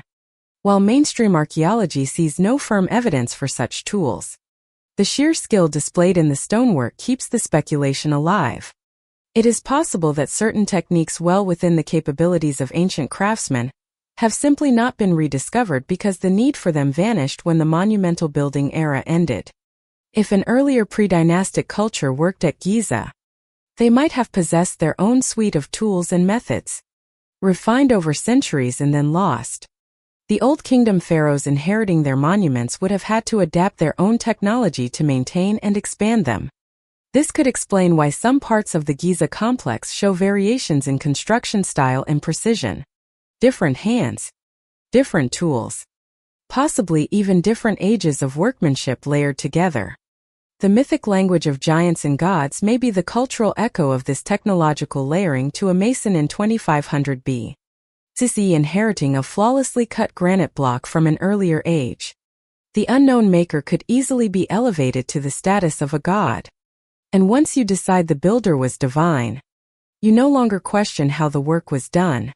It becomes the realm of the sacred beyond the reach of ordinary mortals. The pyramids thus become palimpsests, not just of stone, but of belief. Beneath the official inscriptions, beneath the pharaoh's name carved into the limestone, there may lie the memory of an older time when the tools were different, the skills sharper, and the builders, whether giants in flesh or giants in craft, left behind work so perfect that later ages could only mythologize it. For most people, the pyramids are tombs, grand resting places for pharaohs who saw themselves as gods, in human form. This is the story you'll hear in textbooks and museum placards. And it's the story that archaeologists, for the most part, stand by. Yet, even in the mainstream, there is an unspoken admission. No pharaoh's body has ever been found inside the Great Pyramid of Giza. In fact, the so-called sarcophagus in the King's Chamber is empty, slid long gone, and there's no sign it was ever sealed with a royal mummy. That vacuum of certainty has invited another story, one far outside the boundaries of orthodox Egyptology, the Giza power hypothesis. This speculative idea suggests that the Great Pyramid was not a tomb at all, but some form of machine. Not a worrying gear-filled contraption, but an architectural device designed to harness, generate, or transmit energy. To be clear, there is no archaeological consensus for this, but the theory persists in part because the pyramid's internal design is so unlike other known burial monuments. Proponents of the hypothesis point to several unusual features. The Grand Gallery, for instance, is a steeply inclined passageway with corbelled walls that soar nearly 8 m high, far larger than needed for a mere corridor. Its precision is astonishing. The limestone blocks are fitted so tightly that a knife blade can't be inserted between them. The Queen's Chamber lower in the pyramid contains 2 small shafts that lead nowhere, blocked by stone doors with copper fittings. Above the King's Chamber are 5 massive granite relieving chambers stacked like a layer cake, ostensibly to divert the weight of the stone above. But some speculate they could have served another unknown function. Historians are still debating why the pyramid's builders included these features. The orthodox view is that the shafts may have had symbolic astronomical alignments, perhaps pointing towards specific stars associated with the afterlife. But alternative theorists suggest they could have been part of a system to channel energy, acoustic, electromagnetic, or even hydraulic. Odd fact: in 2017, researchers using muon radiography, essentially a way of imaging large stone structures using cosmic rays, discovered a previously unknown void above the Grand. The space is at least 30 m long and has no known access from existing corridors. While mainstream scholars see it as a relieving chamber or an unfinished space, others speculate it might have been integral to the pyramid's function. Whatever that might have been, the power plant version of the hypothesis, popularized by authors like Christopher Dunn, imagines that the pyramid used the natural properties of its limestone and granite to generate vibrations, possibly in resonance with the earth itself. The granite in the King's Chamber contains quartz crystals which can produce an electrical charge when mechanically stressed, a phenomenon known as piezoelectricity. If the chamber was subjected to certain vibrations, these crystals might generate measurable energy. To make the leap from physical possibility to ancient reality is a stretch, but proponents argue that the pyramid's geometry, alignment, and internal structure could have been designed to focus and amplify such vibrations. They note that the monument's base is aligned to true north with an error of only a few arc minutes, and that its proportions encode mathematical constants like pi and the golden ratio. Whether by design or coincidence remains a matter of fierce debate. If we indulge the idea for a moment, the question becomes energy for what? Some suggest it could have been a kind of wireless transmission system echoing the work of Nikola Tesla. Others imagine it was used to power tools, light sources, or even medical devices in a civilization far older than dynastic Egypt. The more cautious speculate it might have been symbolic, a monumental representation of a cosmic principle, using geometry and material properties to harmonize with the universe. It's worth noting that ancient cultures often imbued their monuments with layers of meaning. A temple could be both a place of worship and a political statement. A tomb could be both a burial chamber and a cosmological model. If the Great Pyramid had some secondary function, practical or symbolic, it would not diminish its role as a spiritual focal point. But without definitive evidence, all we can do is map the possibilities. Odd fact: sound behaves strangely in the pyramid's chambers. Visitors to the King's Chamber often remark that certain frequencies seem to linger, resonating through the granite in a way that's almost physical. Some musicians have experimented with chanting or playing instruments there, finding that notes around 110 Hz can set up standing waves in the room. Whether this is an intentional feature or a coincidence of architecture is another unanswered question. If an earlier civilization constructed the pyramid or part of it before the time of Khufu, and if they possessed a different technological toolkit, then perhaps its purpose was equally different. The Old Kingdom pharaohs may have inherited the structure without fully understanding its original intent. adapting it to their honorary traditions. Over time, any memory of its other function would have faded, leaving only the stone and the mystery. The Giza power hypothesis may never gain mainstream acceptance, but it serves as a reminder that even the most studied monument on Earth still holds secrets. Whether the pyramid was a tomb, a machine, a star map, or some combination of these, its endurance across thousands of years speaks to a mastery that still humbles us. It also whispers in the most tantalizing way that the truth might be more complex and more interesting than any single explanation can contain. If the past leaves us clues, then it also leaves us blind spots, great yawning gaps in our understanding where the evidence has been erased, hidden, or simply overlooked. Nowhere is this more apparent than in Egypt, where thousands of years of shifting sands, rising waters, looting, and urban expansion have conspired to conceal as much history as they have revealed. It's tempting to think of the Giza Plateau as a completely explored site mapped and measured down to the last stone. In reality, much of it remains unexcavated, buried beneath meters of sand or lying beneath the sprawl of modern Cairo. Even within the open archaeological zones, there are areas that have barely been touched for decades simply because funding and resources are limited. This is one of Archae's greatest limitations.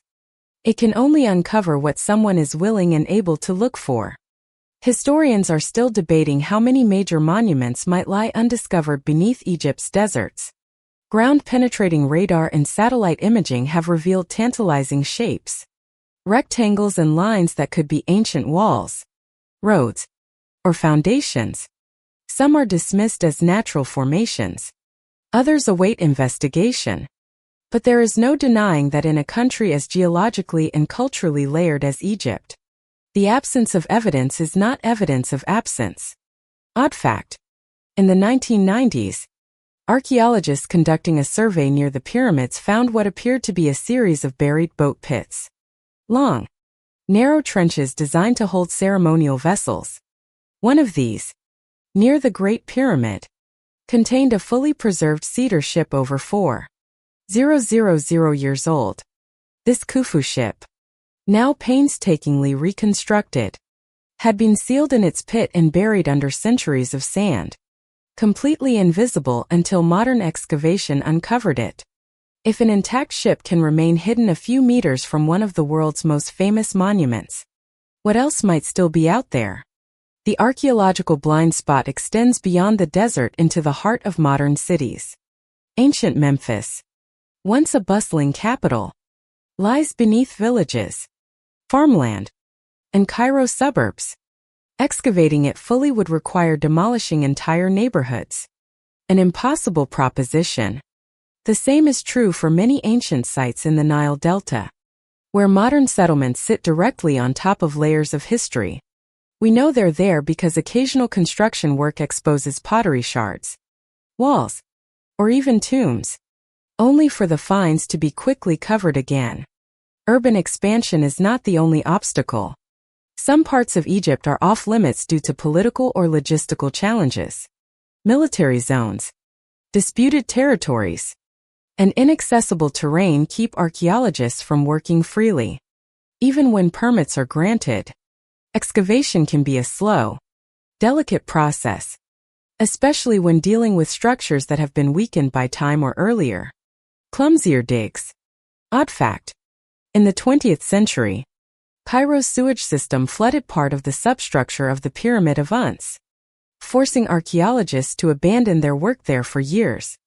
Water and archaeology are uneasy companions. Once moisture seeps into ancient stone or mud brick, the damage can be irreversible. The same slow seepage is at work in other areas, particularly in the Nile Delta, where rising groundwater levels threaten to dissolve or destabilize buried ruins before they can be studied. Then there is the problem of what archaeologists call site bias. Funding and interest tend to focus on already famous locations. The Valley of the Kings, Giza, Luxor, while countless smaller sites are neglected. This skews our understanding of history because the picture we build is based on the most visible and monumental remains. not necessarily the most representative. If Giza appears as a sudden leap into monumental architecture, it might be because we haven't found or haven't looked for the smaller earlier steps that led to it. Imagine for a moment that an earlier phase of pyramid building took place not at Giza but in the lowlands of the Nile Delta. Those monuments, perhaps smaller but similar in design, could have been built in a time when the climate was wetter and the land fertile. Then, as the sea rose and the delta shifted, they were lost beneath silt and seawater. Today, they would lie dozens of meters below the surface, invisible except to advanced underwater archaeology, and perhaps still centuries away from discovery. Historians are still debating how much weight to give to these missing links in the chain of Egypt's monumental history. For some, the absence of earlier large-scale stonework is proof that the Giza pyramids were unprecedented achievements of the Fourth Dynasty. For others, the lack of evidence simply reflects our limited view, a snapshot taken through the narrow lens of what's been excavated so far. And of course, there is the uncomfortable truth that archaeology is not immune to politics. Certain finds are celebrated, others downplayed depending on how they fit or failed to fit into the established narrative. In the 19th and early 20th centuries, some discoveries were quietly filed away or forgotten simply because they raised questions that could not be answered at the time. Today, with more sophisticated tools and global collaboration, those questions might be addressed, but only if someone chooses to look. The archaeological blind spot, then, is not just a gap in the ground. It's a gap in our willingness and ability to ask questions. Somewhere under the sand or under the streets or under the sea, there may be stones that could shift the entire story of Egypt's past. Until they are found, the Giza Plateau will continue to stand in its strange isolation, a monumental peak in the historical record, with its base hidden deep beneath the dunes and the water, waiting for the day we learn to see it. Stand before the Great Pyramid, and you may feel it is utterly unique, a singular monument rising from the sands of Egypt. Yet, if you step back and take a wider view of the ancient world, you begin to see faint reflections of Giza's ambition scattered across the globe. Other places where people long ago shaped stone on a scale that defies easy explanation. These sites, separated by oceans and continents, share certain architectural traits: massive blocks, uncanny precision, alignments with the heavens, and a durability that has allowed them to survive for thousands of years. In the high Andes of Bolivia, at a site called Puma Punku, megalithic stonework lies scattered like the bones of a fallen giant. Blocks of andesite, some weighing more than 100 tons, are cut into perfectly straight edges and sharp 90-degree angles. Their surfaces so smooth they almost gleam. Some of the blocks are shaped like giant interlocking puzzle pieces, as if designed to fit together without mortar. No one knows exactly when Puma was built. Estimates range from around 500 CE to far earlier, possibly predating the Tiwanaku civilization with which it is usually associated. For some researchers, the precision of its stonework echoes the fine joins of Giza's inner chambers. Far to the north in Lebanon, the Roman temple complex at Baalbek sits on a platform that incorporates some of the largest stone blocks ever quarried. 3 of them known as the Trilithon, each weighing around 800 tons. These colossal blocks are fitted so tightly that you cannot slide a piece of paper between them. While the temple above them is Roman, the platform's origins remain murky. Were these stones cut and moved by earlier builders, then repurposed by the Romans? Historians are still debating, but the pattern later cultures building atop or incorporating older megalithic foundations is one that resonates with the theories about Giza. Odd fact: off the coast of Japan near Yonaguni Island, divers discovered stepped stone terraces and sharp-edged platforms lying beneath the waves. Some geologists believe these formations are natural. Others argue they show signs of human modification.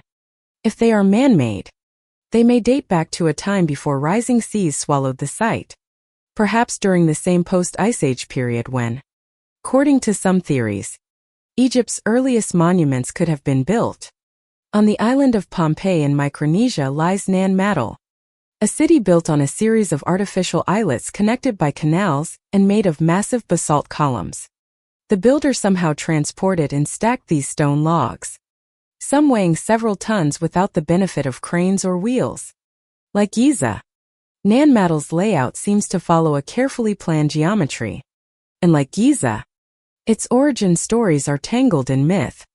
Local legends speak of powerful brothers who summoned the stones with magic, a poetic echo of Egypt's followers of Horus, or the mythical giants credited with building the pyramids.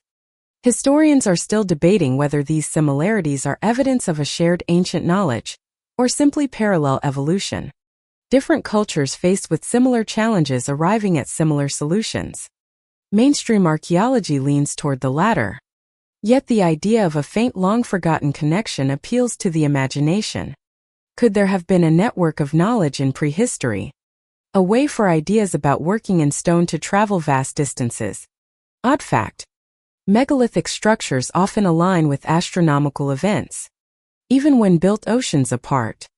Stonehenge in England marks the summer and winter solstices with its massive sarsen stones. The Temple of in Malta is aligned so that sunlight at the equinox illuminates its central doorway. The pyramids of Giza align to true north with remarkable precision. While this may partly be explained by the universal human fascination with the sky, the technical skill required to achieve such alignment suggests a level of shared intent, if not direct communication. When you begin to see Giza as part of this global pattern, it changes the way you think about it. The pyramids are no longer an isolated wonder, but one note in a chorus of megalithic achievements. A chorus that spans continents and millennia. Some notes are louder than others, some clearer, but all seem to hum with the same questions. How did they do this? Why did they build on such a scale? And why has so much of the knowledge behind it been lost? If Egypt's great monuments are indeed the product of an older pre-dynastic culture, then they may share more than just superficial traits with these distant sites. Perhaps they share a deeper lineage of ideas about permanence, the cosmos, and humanity's place within it. Or perhaps they are the independent expressions of something universal in us. The urge to build in stone, to reach for the stars, to leave behind something that will outlast us. Standing at Giza, you can feel that echo. You can imagine it resonating outward across time and space, touching Pumapunku, Baalbek, Stonehenge, Nanmadol, and Yunani. Whether these connections are real or imagined, they remind us that the ancient world was far larger, stranger, and more interconnected, if only in spirit, than we often give it credit for. History tends to favor the idea that civilizations collapse slowly, gradually losing their strength through political decay, economic trouble, or invasion. But there are moments when the Earth itself delivers a far more decisive verdict. When climate shifts not over centuries, but in the space of a human lifetime, forcing entire cultures to vanish or transform almost overnight. If you picture an ancient civilization, perhaps one capable of building on the scale of the pyramids, living on the margins of the Nile thousands of years before the first pharaoh, you must also picture them living under the shadow of a volatile climate. One of the most striking examples of such a shift is the Younger Dryas, a sudden cooling event that began around 12,900 years ago, just as the planet was warming at the end of the last ice age. Global temperatures plunged again, and for more than 1,000 years, ice age conditions returned to much of the northern hemisphere. This was not a minor blip. It changed rainfall patterns, disrupted ecosystems, and in some areas brought agriculture to a standstill in the Middle East Fertile Crescent, where some of the first farming communities were taking root. It forced people to abandon settlements and revert to more mobile lifestyles. Historians are still debating what caused the Younger Druze. Some theories point to the sudden release of meltwater from North American ice sheets into the North Atlantic, disrupting ocean currents. Others suggest a comet or asteroid impact, based on layers of microscopic glassy spherules and elevated platinum found at sites across multiple continents. Whatever the cause, The effect was the same. Rapid global-scale disruption that would have been devastating for any complex society dependent on stable weather patterns. Odd fact: in Greenland ice cores, the onset of the Younger Dus is marked by a temperature drop of around 8 degrees Celsius 14 degrees Fahrenheit in just a few decades. A change so fast that it would have been noticeable within a single human lifetime. Imagine being a farmer or builder in that time, watching the climate shift so quickly that the rhythms of planting and harvest no longer made sense. If a pyramid-building culture had existed along the Nile before the Younger Dryas, this climate shock could have fractured it completely. Seasonal floods might have failed. Food production could have collapsed. And populations might have splintered into smaller scattered groups. The knowledge and organization needed to sustain monumental construction could have been lost in a single generation. The structures themselves might remain, but their creators' names, language, and purpose would be swallowed by time. And then there is the African humid period which followed soon after, beginning around 14,500 years ago and lasting until roughly 500 years ago. It turned the Sahara into a green landscape of lakes and rivers.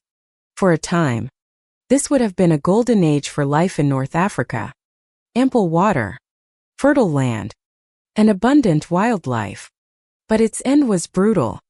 Within a few centuries, perhaps less, rainfall patterns shifted again and the Sahara transformed from savanna to desert.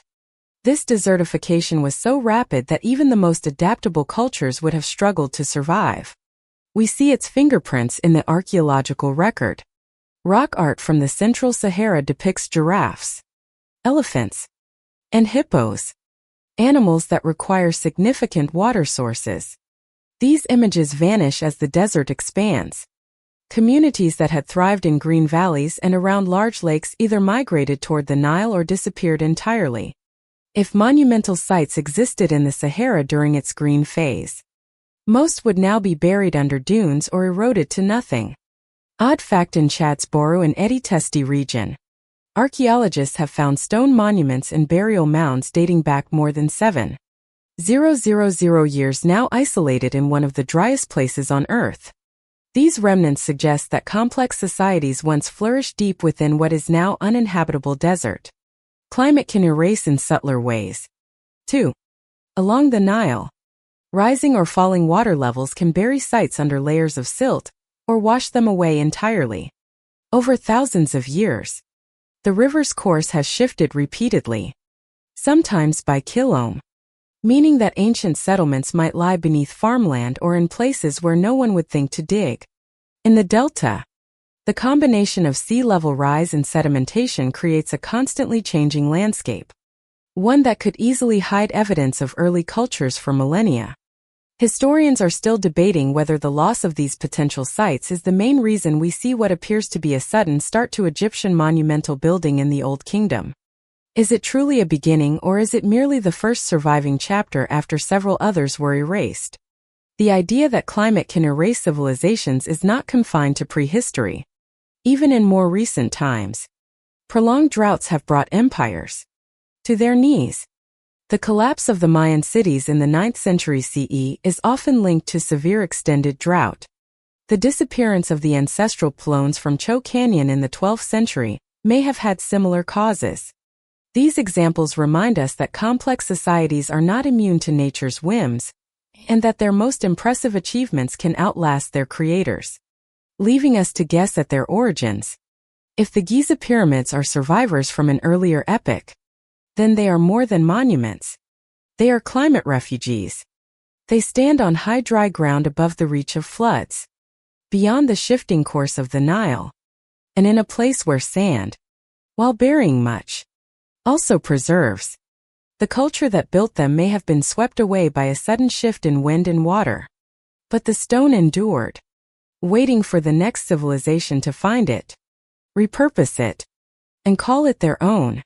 In this way, the climate that erased might also have been the climate that preserved, wiping away all but the largest, most immovable traces of an older world, so that what we see today are the peaks of a mountain range whose foothills lie hidden, long drowned or buried in the sands.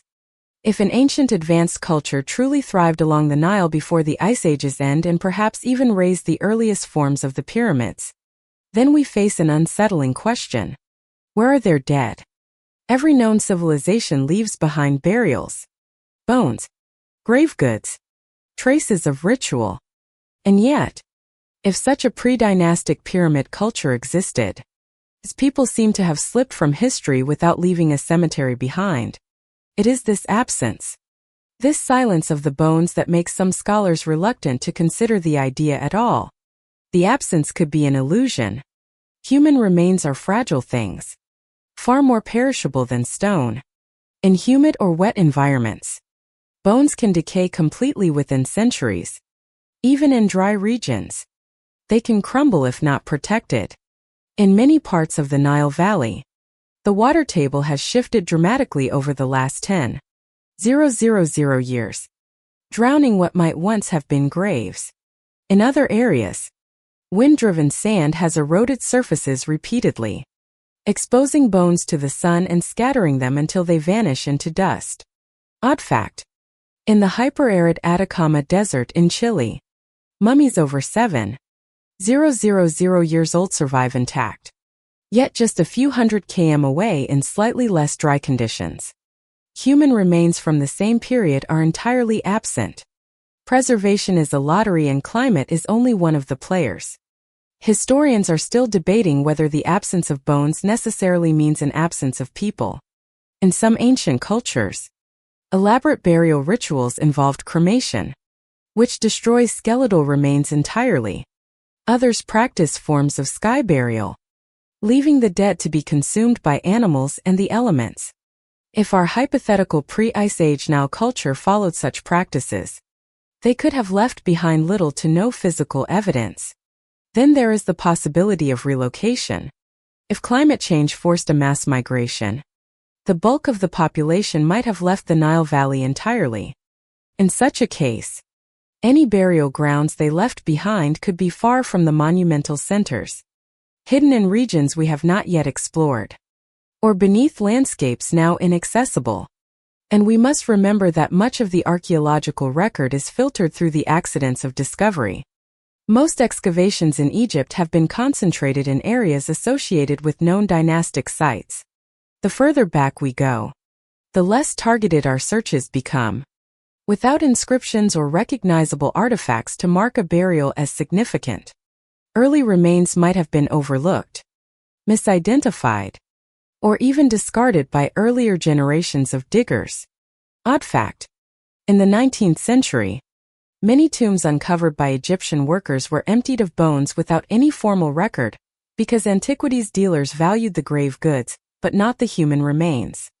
This loss means we will never know the age, health, or genetic background of those individuals.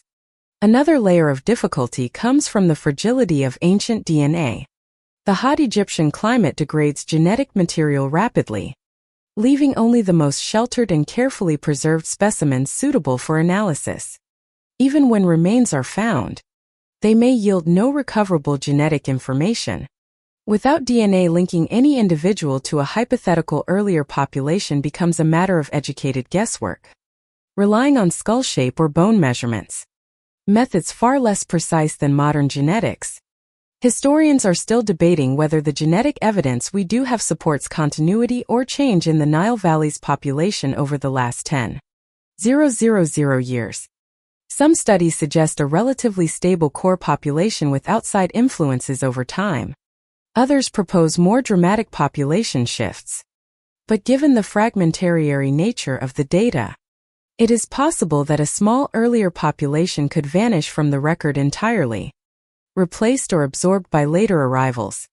There is also a cultural angle to consider.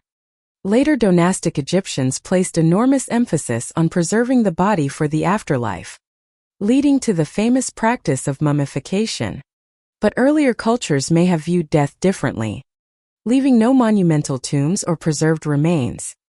If their dead were placed in simple unmarked graves, exposed to the elements or interred in now lost flood plains, the passage of thousands of years would wipe the slate clean. It is even possible that the builders themselves left intentionally few traces. Nomadic or semi-nomadic peoples can achieve remarkable feats of construction.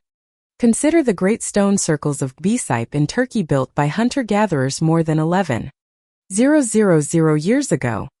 They left behind intricate stonework but almost no permanent settlements and very few burials.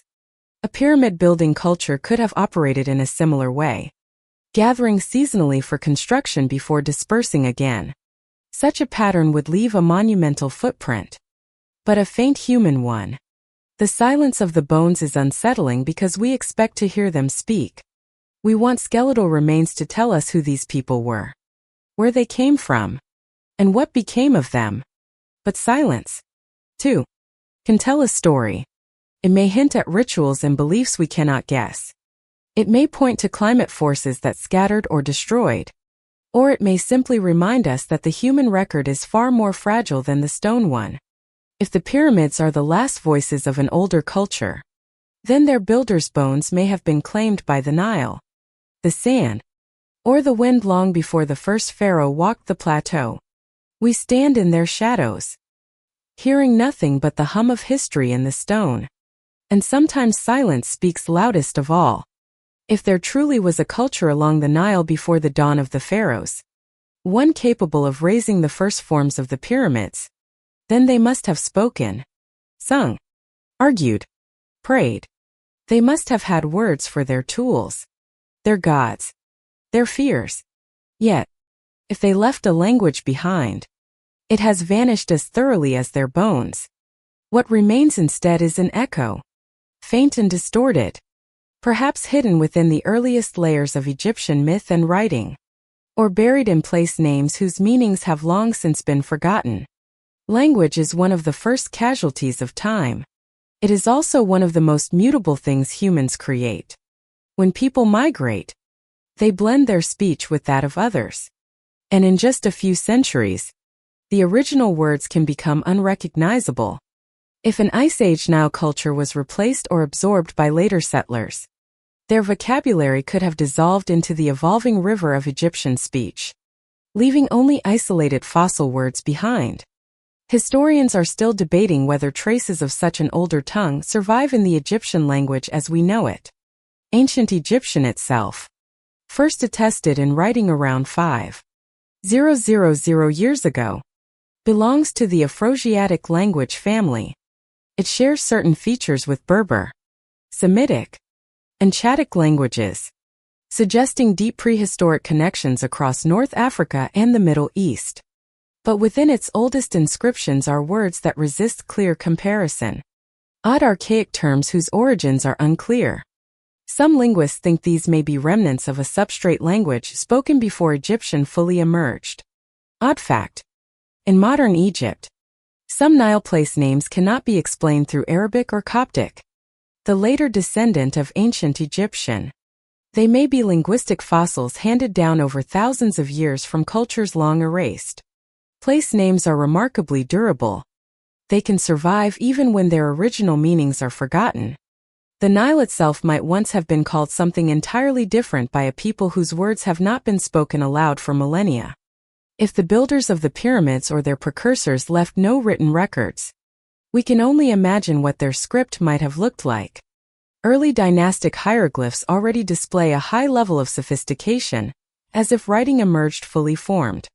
This has puzzled scholars because writing systems elsewhere such as Sumerian ununiform show clear stages of development from simple pictographs to complex scripts. In Egypt, the missing earlier stages could mean either that they have been lost, or that writing was introduced suddenly, perhaps adapted from an older system now vanished. It is not impossible to think that the earliest hieroglyphic signs were inspired by symbolic carvings made by an earlier people. Rock art in the Eastern Desert and Western Desert, some dating back over 7,000 years, shows animals, boats, and human figures in stylized forms. While not writing in the formal sense, these images could have served as a symbolic language, a way to communicate ideas across time and space.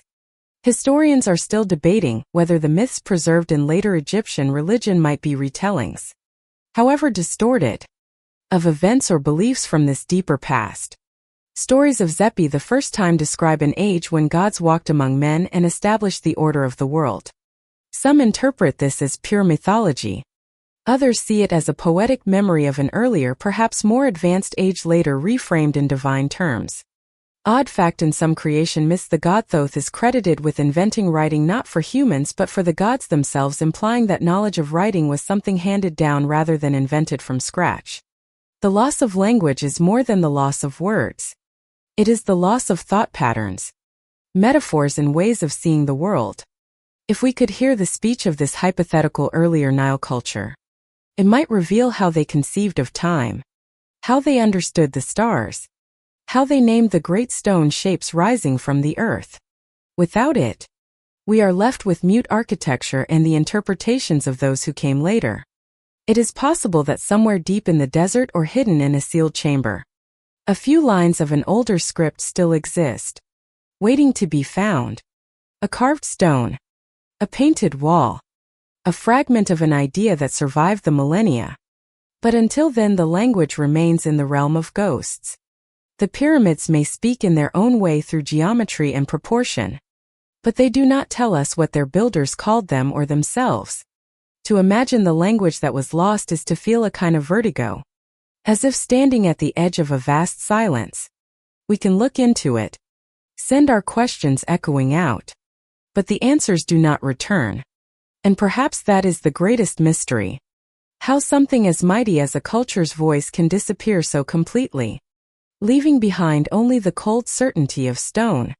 Stone does not speak in words, but it remembers.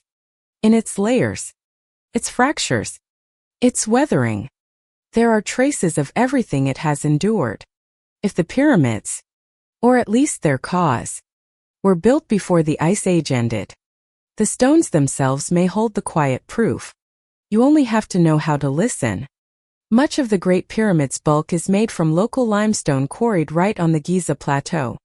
Limestone is a sedimentary rock born in shallow seas millions of years ago. Embedded within it are the shells of ancient marine life, visible even in the blocks of the pyramid if you look closely. These fossils tell a story that stretches far deeper in time than humanity. But the real question isn't about when the stone formed. It's about when it was cut, moved, and set in place. Historians are still debating whether the weathering patterns on some pyramid blocks and nearby structures, such as the Sphinx enclosure, are consistent with the hyperarid climate of the last 400-500 years or with an earlier wetter period in Egyptian prehistory. Proponents of the older Sphinx theory point to deep vertical fissures and rounded edges on the limestone walls, features that can be caused by prolonged rainfall. Critics argue that wind and salt crystallization could produce similar effects. Yet, if the weathering truly is rain-induced, it would imply exposure during the African humid period or even earlier, times when the climate was far wetter than today. Odd fact: under a microscope, stone surfaces can reveal tiny mineral deposits formed by water percolating through them. These mineral patterners can be dated, offering a rough idea of when a surface was last exposed. In theory, if certain pyramid stones were found to have such ancient patas beneath later surface layers, it might suggest they were reused from older structures. The granite blocks used in the King's Chamber and elsewhere in the pyramid were brought from Aswan, nearly 900 kilometers to the south. Moving them would have been an enormous undertaking even for the dynastic Egyptians. If these blocks were quarried and transported in an earlier era, perhaps during a time when Nile floodwaters were higher or channels different, their journey might have been easier. But their survival into later construction would suggest a tradition of reusing sacred or valuable stone. Historians are still debating whether tool marks on certain blocks indicate copper chisels, harder stone pounders, or something else entirely. On some granite surfaces, microscopic grooves appear too fine and consistent to have been made with the most basic tools. They could be the result of abrasion with sand and harder minerals over time. Or they could hint at techniques we no longer recognize. Odd fact: archaeologists studying ancient quarries sometimes find unfinished blocks still attached to bedrock with wedge holes and channels showing the exact moment work stopped. If similar unfinished blocks were ever found at Giza and dated conclusively to before the Old Kingdom, it would be a seismic shift in how we view the pyramid's origins. There's also the question of the mortar. The pyramid's builders used a gypsum-based mortar that has survived remarkably well. Chemical analysis shows it contains not only local materials, but also microossils and mineral traces from distant sources. The formula might hold clues to the era in which it was made. If the oldest mortar samples predate the 4,500-year mark, it would be compelling evidence that at least part of the pyramid structure is older than the conventional timeline. Stone can also preserve unexpected clues. Tiny bits of charcoal, plant fibers, or even insect remains trapped during construction. In rare cases, such inclusions have been radiocarbon dated, offering a glimpse into the exact time they were embedded. A few such tests on pyramid mortar have returned surprisingly early dates, though these results are often contested, with some scientists suggesting contamination by older material. Odd fact: laser scanning of ancient stone surfaces can reveal microtopography, minute ridges and depressions invisible to the naked eye that can be compared to erosion models to estimate exposure time. In other words, by reading the skin of the stone, researchers might one day pinpoint how long it has stood under sun and wind. The pyramids may never yield a single undeniable smoking gun that proves their Ice Age origins. But they are not mute. Their very mass means they have endured far more than any written record could. Every grain of sand that has eroded their surface, every drop of rain that has streaked their sides has left its mark. In this way, the stones are not simply building material. They are archives layered with a history that runs deeper than the civilizations that claimed them. To stand close to one of these blocks, to trace the chisel marks or the weathered edges with your fingertips, is to touch something that has lived through epochs. Empires have risen and fallen in the time it has been in place. If the pyramids were born before the Ice Age ended, then they have outlasted climates, languages, and entire peoples. They have seen green savas turn to desert and rivers shift their courses. They remember it all, even if they cannot tell us outright. The challenge is finding the key, the method of listening that will turn their silent memory into a story. And perhaps one day, when the right science meets the right curiosity, the stones will finally whisper the truth. The wind on the Giza Plateau changes after sunset. It becomes softer, almost hesitant, as though aware it is brushing against something older than night itself. The city lights in the distance flicker like a mirage. But here, among the stone giants, time feels different. If the pyramids were truly raised before the Ice Age ended, then this place has seen nights far darker than any modern visitor will ever know. Nights when no city burned on the horizon, when the only glow came from the moon, and the air carried the scent of a green Nile valley stretching into the unknown. You can almost imagine the last night of that earlier civilization, if it ever existed. The builders, whether they were a great city's laborers or a scattered people who gathered seasonally, might have stood here in silence, aware that something was ending. Perhaps the sky had already begun to change. Perhaps the seasons had turned unpredictable. The rains might have failed.